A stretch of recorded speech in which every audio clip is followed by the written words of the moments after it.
এগুলো আমার পোড়ানো হয়ে গেছে। এবার আমি খোসাগুলো ছাড়িয়ে নেব। এইভাবে খোসা ছাড়িয়ে নেব।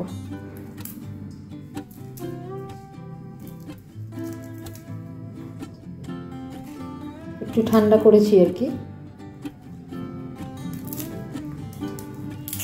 আসাম ট্যুরে আপনাদের স্বাগত।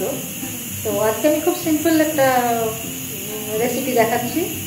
সেটা আর কিছু না, একটু টিফিন হিসেবেও খাওয়া যায় বা যখন যখন মুখ চালানো হিসেবেও খাওয়া যায়।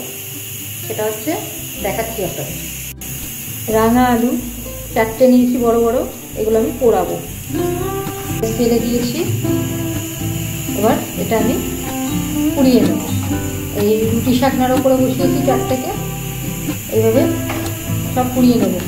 এটা কিন্তু আমার বাবা ভীষণ খেতে ভালোবাসতেন, সিদ্ধ করে।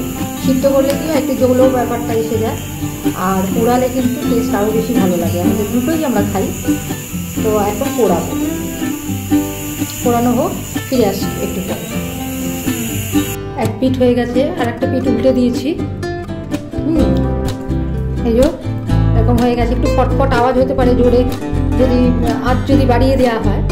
তো এগুলো একটু ঘুরিয়ে ফিরিয়ে দিতে হবে। এই জায়গাগুলো যেমন হয়নি, আবার এই জায়গাগুলো একটু আঁচের কাছে এনে দিতে হবে। সবচেয়ে ভালো হয় ওই যে রাজমিস্ত্রিদের যে কড়া থাকে না, সেই বালি টালি নেওয়ার যে কড়া, ওর মধ্যে এগুলো সব দিয়ে বেশ ঘুটে, কয়লা এইসব কাঠ, এইগুলো দিয়ে যদি পোড়ানো হয় সবচেয়ে ভালো হয়। কিন্তু আমাদের তো সেই উপায়টা নেই, সেই জন্য এইভাবেই করছি। এটা মোটামুটি হয়ে এসছে। এবার আমার এই আলুগুলো পোড়ানো হয়ে গেছে, আমার পোড়ানো হয়ে গেছে। এবার আমি খোসাগুলো ছাড়িয়ে নেব। এইভাবে খোসা ছাড়িয়ে নেব।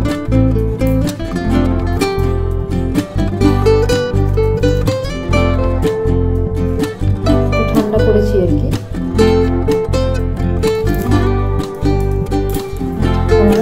রাঙা আলু পোড়া রেডি টু সার্ভ।